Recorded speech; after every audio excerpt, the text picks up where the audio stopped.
What's going on, guys? It's your boy John the Liquidator coming back with breaking news. So it look like Caitlin Clark effect is taking over the state of Georgia and the city of Atlanta. Guys, for this one here, we got to go all the way down to Atlanta. Let's get it. Let's go.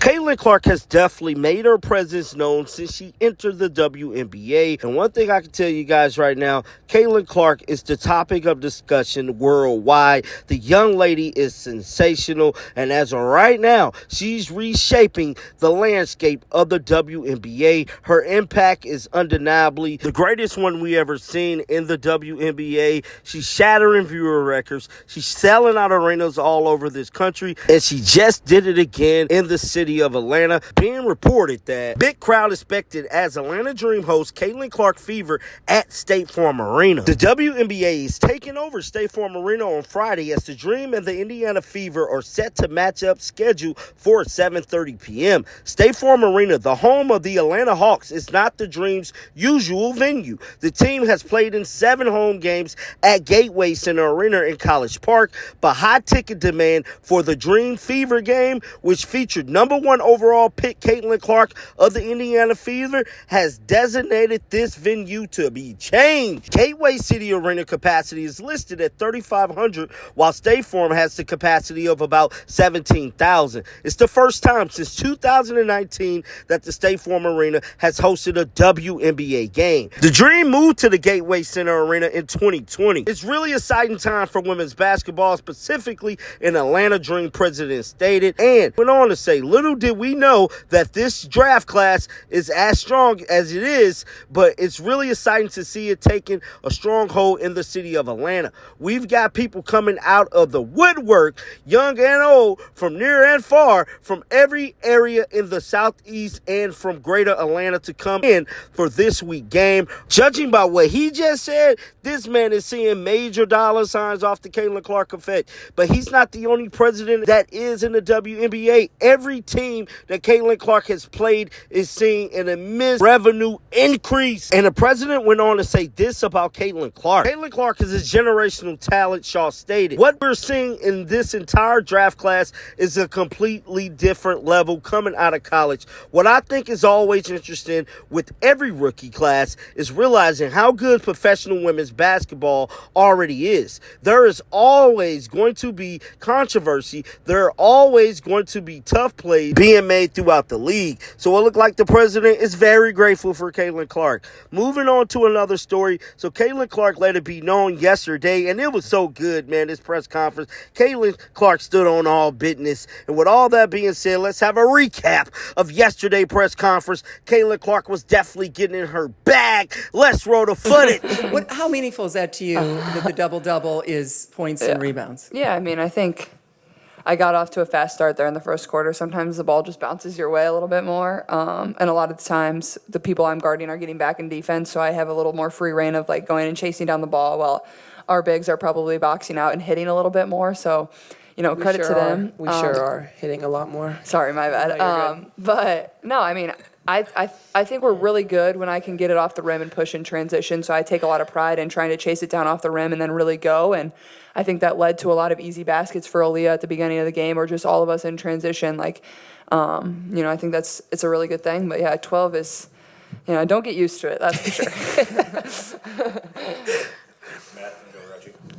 Yeah, for any of you, that's 3 close wins in front of 3 good home crowds. I guess how much energy or juice does it give you to have all those thousands of fans when crunch time comes? Yeah, it's great. I mean, we feel the energy. Satisfaction in our world. Like, no one came in here and said we were going to be WNBA champions from day one and in our locker room. Like, that was never our goal. Our goal is to get back to the playoffs, and we're fighting for that every single night. Like, this is the first time we've won 4 home games in a row since 2015. Like, you have to have perspective on things, and that goes for life too. Like, have perspective on life, and there just needs to be solid perspective on what this team can accomplish. And I think everybody in our locker room had that, and nobody ever hung our heads. We had the hardest schedule to start. We didn't get to practice much, and we're playing with the most inexperienced team in the WNBA. So, I mean, I think it's just this group is, starting to click and build some chemistry, and it's one day at a time. But like I said, everybody loves instant satisfaction. But sure, we would have probably loved that too. But I think we all kept good perspective on knowing we just need to get better at one step at a time, and that's what we're going to continue to do, even though we've won, 3 in a row at home here. Yeah, Caitlin, really efficient first half for you. Some more off-target passes in the second half, I guess. How do you go about smoothing that out as games progress?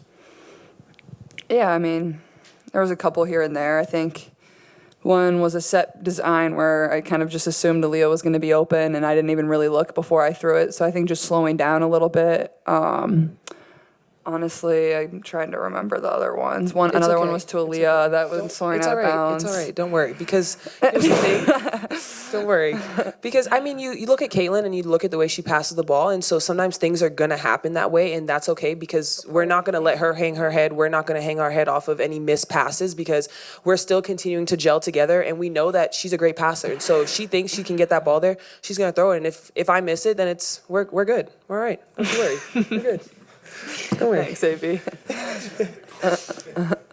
Aaliyah, we haven't asked you about being named Eastern Conference Player of the Week, especially given what you went through the first couple of weeks. Thanks. Is this a little bit more fruitful, a little bit more meaningful to you? Yeah, it was nice. I'm really glad. I mean, I'm glad my teammates have just continued to put me in those positions. Thank God that I was able to be awarded Definitely that. improved over the course of the last probably couple of weeks. Honestly, I think we kind of struggled at the beginning of the year, and then, to be honest, I think it was a bit of a broken play. We were running a set, and I kind of just ran in a circle and then kind of came off of a down screen, because I knew I was supposed to come off a down screen at some point. And sometimes it works best when you fake yourself out, because then it really fakes the defense out. And it worked, and I got the most open I had been all night. So honestly, I prefer to shoot off the dribble. I think everybody knows that. But I think my catch and shoot shooting and coming off screen shooting has definitely improved over the course of the last 2 years for sure.